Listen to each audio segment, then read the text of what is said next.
there is a point where you know how to do what you're trying to do.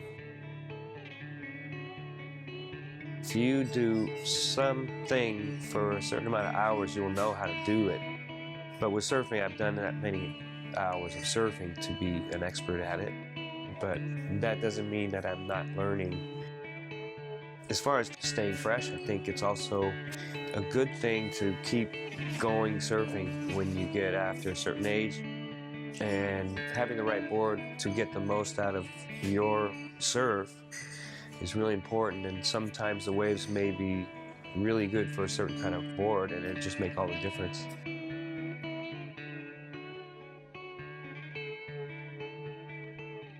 With surfing, I think the idea that I like a lot is that, going really fast. If you really have something that you're excited about, share your idea with somebody. It's best to try to have that objectivity, I think.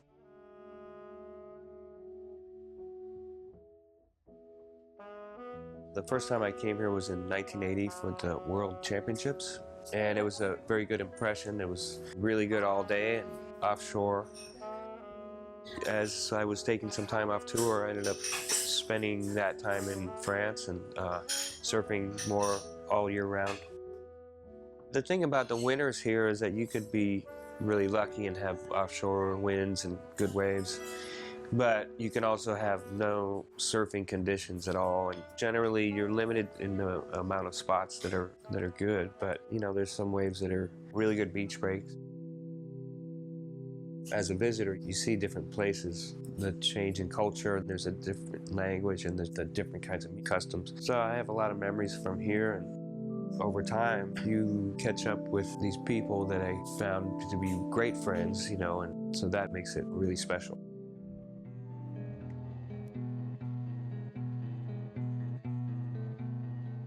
The more you tinker with some board that you're excited about, that's worth it for me, because it's really fun to be able to go and create virtually anything you can think of surfing-wise.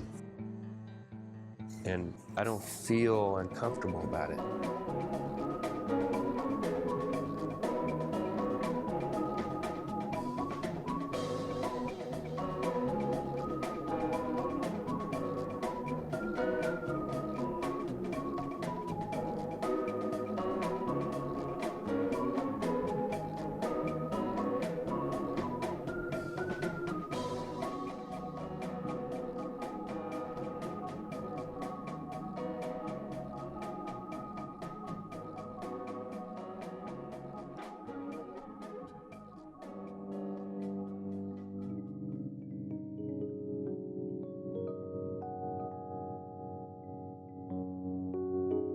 When I look at my elders in the sport that I look up to, I know them. I know everything about these people just because they were there at a certain period. Now I'm starting to accumulate a deeper kind of knowledge of the sport, at least, at the very least. I think surfing nowadays, and there's so much variety between longboarding and shortboarding, and then even with fins, there's so many different kinds of fins. What I like about finless surfing is that if you get in the right situation, it feels like surfing. It doesn't feel like you're sliding out, out of control.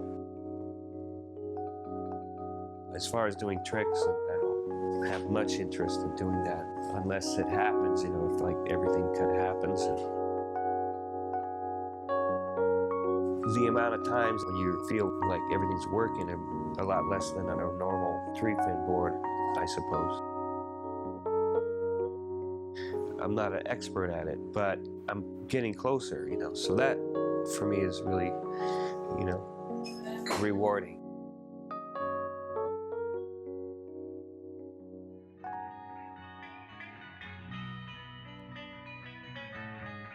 I would compare that to when it comes to music. If I'm learning how to play piano, I can play the guitar better than piano, but I'm still gonna learn how to play piano. It's not that I'm being stubborn or because I'm old and I'm, want to try something new every day, but it's just, I just want to do that,